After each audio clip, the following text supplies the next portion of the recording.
India news Haryana, अपनी बोली अपना चैनल।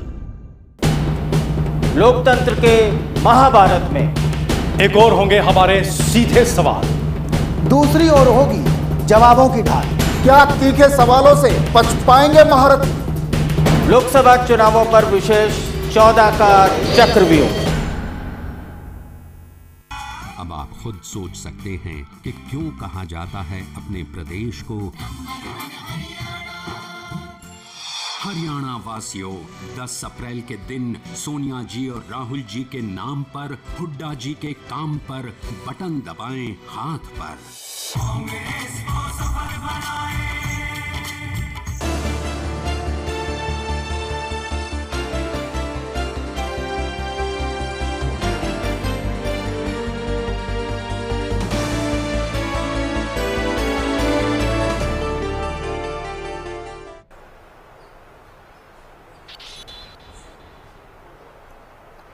लक्ष्य एक है, ये बात आपकी बिल्कुल ठीक है। हमारा लक्ष्य भी कांग्रेस को देश और प्रदेश से निकालने का है। लेकिन जिस ढंग से इन्होंने अपनी बीजेपी ने टिकटें बांटी है, अगर हमारा इनका गठजोड़ होता और यही टिकटें अगर इन लोगों को इन्होंने दी होती तो भी हम 100% इनसे समझौता नहीं करते। हम अपना समझौता इनसे तोड़ देते और हम इनसे साफ साफ कह देते कि आप अपनी 10 की 10 सीट पे लड़ ले, हम अपनी 10 सीट पे लड़ लेंगे। चुनाव के बाद आपस में बैठ करके देख लेंगे। अगर हमारे जितने भी लोग जीत करके आएंगे हम कल आपकी मदद कर देंगे।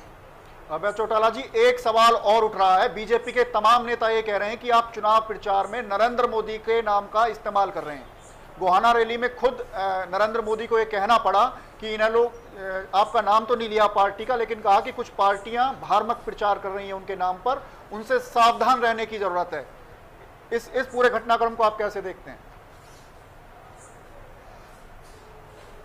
फिर आप ये बात नहीं, फिर आप ये बात कैसे कह सकते हो कि नरेंद्र मोदी ने आपका नाम लिया?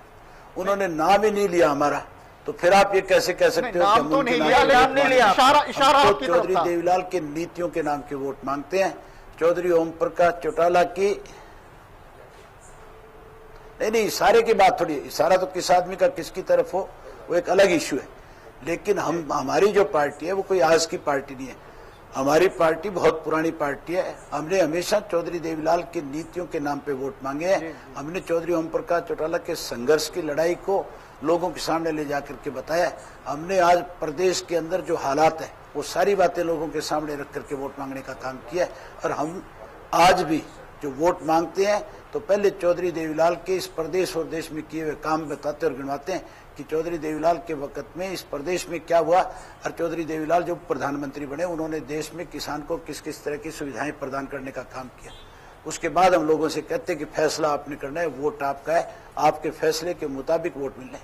अभय चौटाला जी, इस बार पूरा लोकसभा चुनाव इंडियन नेशनल लोकदल की तरफ से आप संभाल रहे हैं, लेकिन जिस तरह से आपने रणनीति बनाई और सोशल इंजीनियरिंग की है, पहली बार आपने एक अहीर को उम्मीदवार बनाया है भिवानी महेंद्रगढ़ से, और जिस तरह से मेब को यहाँ से आपने उम्मीदवार बनाया, जाकिर हुसैन को गुड़गांव से, और इस तरह से पंजाबी समुदाय के आर के आनंद को आपने फरीदाबाद से टिकट दिया है, उससे ऐसा लगता है कि आपने बहुत अच्छी सोशल इंजीनियरिंग करने की कोशिश की है। क्या ये कोशिश आपकी कामयाब हो पाएगी नतीजों के तौर पर?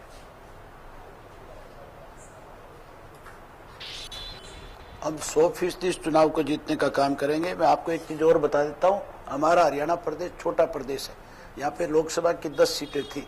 अगर लोकसभा की ज्यादा सीट होती तो ये 100% मान करके चलो, हम उस गरीब व्यक्ति को टिकट देते जो छोटी कम्युनिटी से आया हुआ था। ये मान करके चलो, हमारे पास 2 राज्यसभा की टिकट आई थी, हमने दोनों की दोनों बैकवर्ड क्लास को दी। बैकवर्ड क्लास में भी उन लोगों की दी जिनकी जाति का आज तक लोकसभा या राज्यसभा में कोई सदस्य चुन करके नहीं गया।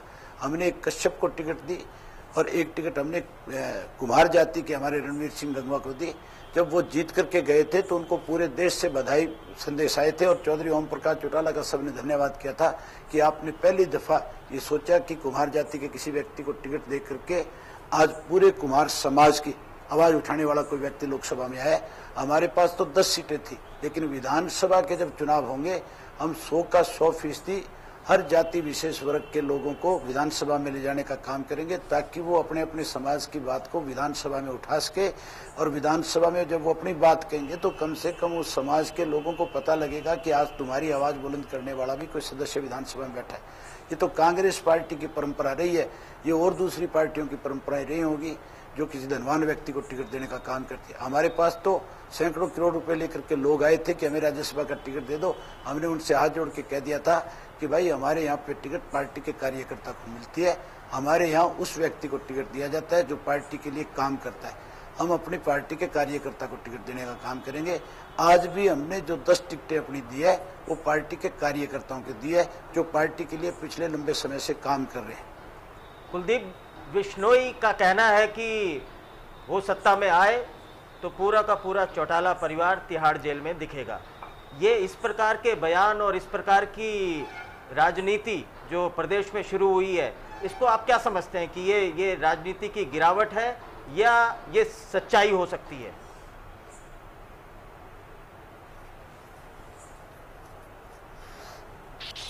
हमारे यहाँ एक कहावत है, ना 9 मन तेल होगा ना राधा नाचेगी। ये व्यक्ति भ्रष्टाचार की बात करते हैं जिसका जन्म भ्रष्टाचार में हुआ है। हरियाणा प्रदेश में और देश में भ्रष्टाचार को किसी ने अगर बढ़ावा दिया तो उस व्यक्ति का नाम चौधरी भजन लाल था। इसलिए इन पे मुझे टिप्पणी करने की जरूरत नहीं, कहने की जरूरत नहीं है। जेल वो लोग जाया करते हैं जो देश के लिए लड़ते और मरते हैं। मेरे पिताश्री कोई पहली दफा जेल नहीं गए, उससे पहले अनेक दफा जेल में गए। ये तो अब की बार एक षड्यंत्र था। उससे पहले ऐसे ऐसे आंदोलन उन्होंने किए जिसमें उनको जेल की सलाखों के पीछे कई कई महीने गुजारने पड़े। मेरे जो दादाश्री थे चौधरी देवीलाल, उन्होंने देश की जंग आज़ादी के लिए जेल में जाकर के लड़ाई लड़ने का काम किया था।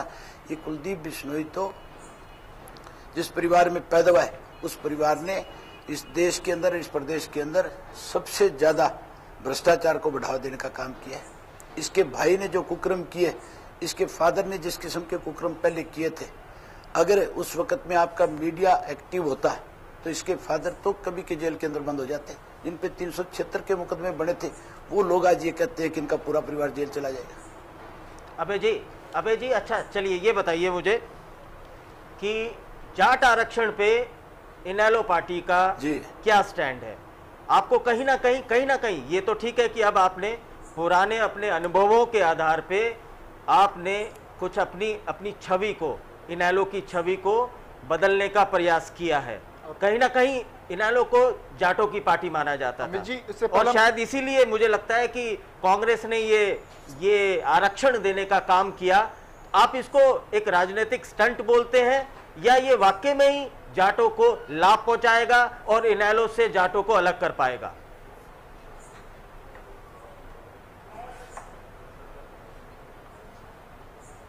पहली बात तो अब तक आरक्षण पे मोहर नहीं लगी, अब तक आरक्षण मिला नहीं है। नंबर 2, हमने हरियाणा प्रदेश के मुख्यमंत्री को हरियाणा की विधानसभा के अंदर ये कहा था कि आप रोजाना ये जो जाट आरक्षण के लिए आज लड़ाई लड़ रहे हैं, रोजाना सड़कें रोक रहे हैं, रोजाना ट्रेन के ट्रैक रोक रहे हैं, रोजाना पुलिस उन पे जाकर के गोलियां चलाती है, बेवजह बेचारे नौजवान लड़के मारे जाते हैं, हालात प्रदेश के खराब होते हैं। आप 1-2 लाइन का प्रस्ताव लेकर के आओ कि हम हरियाणा प्रदेश के जाटों को आरक्षण दिलवाना चाहते हैं। हम सबसे पहले व्यक्ति होंगे इंडियन नेशनल लोकदल पार्टी जो उस प्रस्ताव को सबसे पहले खड़े होकर के पास करने का काम करेगी। मुख्यमंत्री ने विधानसभा में प्रस्ताव पास नहीं किया। प्रस्ताव पास करने की बजाय जहां कहीं जाट आरक्षण कर रहे थे उनको इसने लाठियों और गोलियों से दबाने का काम किया। ये तो चुनाव जब सर पे आ गया और जब उनको लगा कि अब आपके खिलाफ पूरा का पूरा हरियाणा प्रदेश जो लामबंद हो गया, तब उन्होंने सोचा कि इस हरियाणा प्रदेश में कहीं ना कहीं कोई ऐसी एक जाति विशेष के वोट को अपनी तरफ अट्रैक्ट करने के लिए एक इस तरह का शोषा छोड़ दिया कि हम आपको आरक्षण देने जा रहे। ये आरक्षण जो मिलेगा ये मान करके चलो इस मुख्यमंत्री की वजह से नहीं, उन लोगों के संघर्ष की वजह से मिलेगा जिन लोगों ने गोलियां खाई है, जिन लोगों ने ट्रैक रोके हैं, जिनके खिलाफ मुकदमे दर्ज हुए हैं, जिन्होंने जेलें काटी है। संघर्ष करने वाले लोगों को अपना हक मिलेगा। सर, आरक्षण पर इंडियन नेशनल लोकदल का वैसे स्टैंड क्या है? इससे पहले लगातार पूर्व मुख्यमंत्री ओम प्रकाश चौटाला जी आर्थिक आधार पर आरक्षण की वकालत करते रहे, तो इस वक्त इंडियन नेशनल लोकदल का आरक्षण पर मैंने आपको बिल्कुल क्लियर कट बता दिया कि हमारा जो स्टैंड था, हमने कहा था हाँ, मैंने आपको बताया था भी कि हमने तो मुख्यमंत्री से कहा था कि तू 2 लाइन का प्रस्ताव लेकर क्या, और हम उस पर सबसे पहले मोहर लगाएंगे। हम तो इस बात के भी पक्षधर हैं कि हरियाणा प्रदेश ने देश के अंदर जो पिछड़े लोग हैं, चाहे वो किसी जाति विशेष के हैं, केवल जाट नहीं, उसके इलावा भी अन्य जातियों से जिनके पास आरक्षण नहीं है, जो आज भी जनरल में गिने जाते हैं, अगर उनमें भी जो कोई गरीब लोग हैं, गरीब के आधार के ऊपर उनको आरक्षण, उनकी गरीबी के आधार पर उनको आरक्षण मिलना चाहिए ताकि उनके बच्चे भी आगे बढ़ सके। बड़ी माफी के साथ एक सवाल और पूछना चाहूंगा। पूरे प्रदेश में एक चर्चा चल रही है कि कुरुक्षेत्र से आपने बलवीर सैनी को टिकट दिया है और राजकुमार सैनी को बीजेपी की तरफ से टिकट दिया गया है। लोग ये कह रहे हैं कि कुछ सेटिंग हुई है, आप नवीन जिंदल आपकी मदद हिसार में कर रहे हैं और आप कुरुक्षेत्र में नवीन जिंदल की मदद कर रहे हैं। आपने भी कुरुक्षेत्र से चुनाव लड़ा है और आपके जो प्रदेश अध्यक्ष हैं अशोक अरोड़ा, वो भी कुरुक्षेत्र से चुनाव लड़ चुके हैं, लेकिन इस बार आपने कुछ एक थोड़ा डमी कैंडिडेट दिया, ऐसी एक चर्चा है।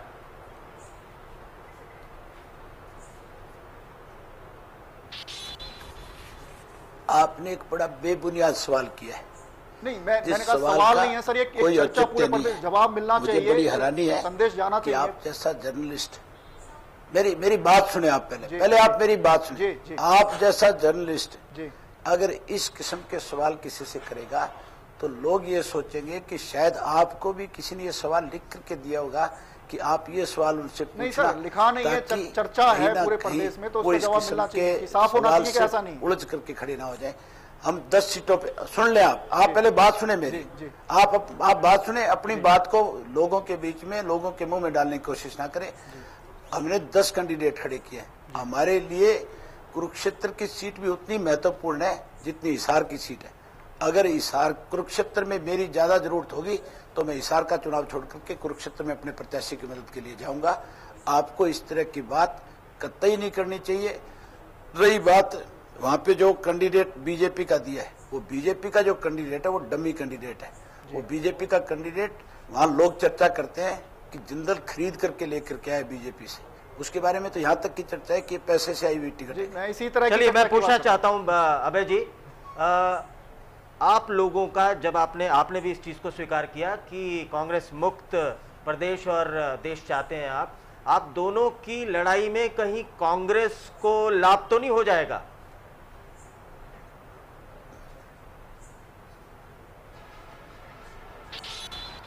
मैं आपको बता रहा हूं, हरियाणा प्रदेश में आज ऐसी हालत है कि कांग्रेस और बीजेपी आपस में इस बात का चुनाव लड़ रही है कि दूसरे नंबर पे कौन आएगा।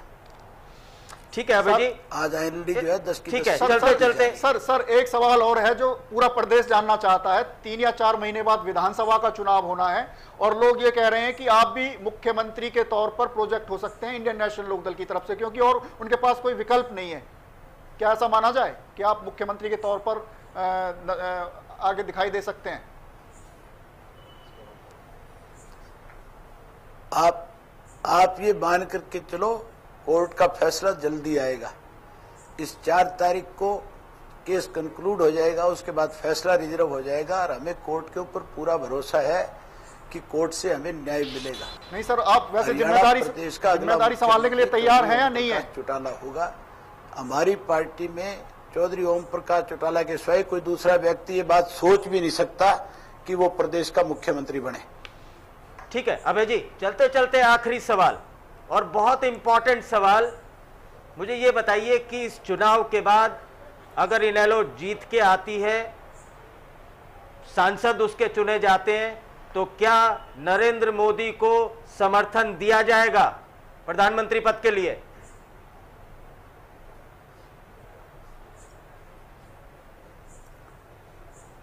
चुनाव के नतीजों के बाद क्या हालात बनते हैं, हम पहले हालात पर नजर डालेंगे और बीजेपी की तरफ से अगर हमारे से समर्थन मांगा गया तो हम 100% उनको समर्थन देंगे।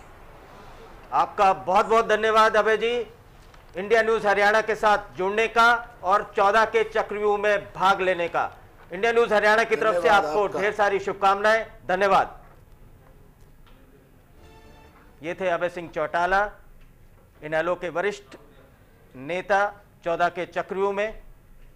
इसके साथ ही खबरों का सिलसिला जारी है, देखते रहिए India news Haryana.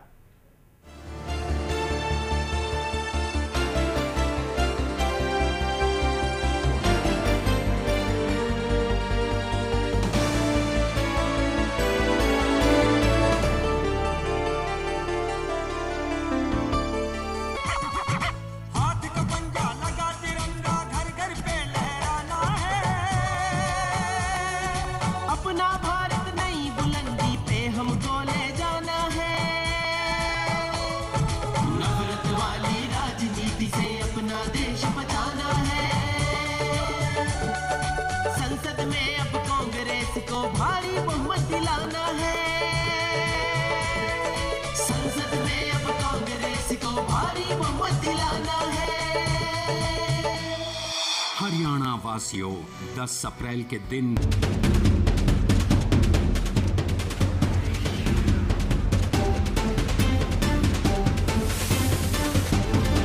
India news Haryana, अपनी बोली अपना चैनल।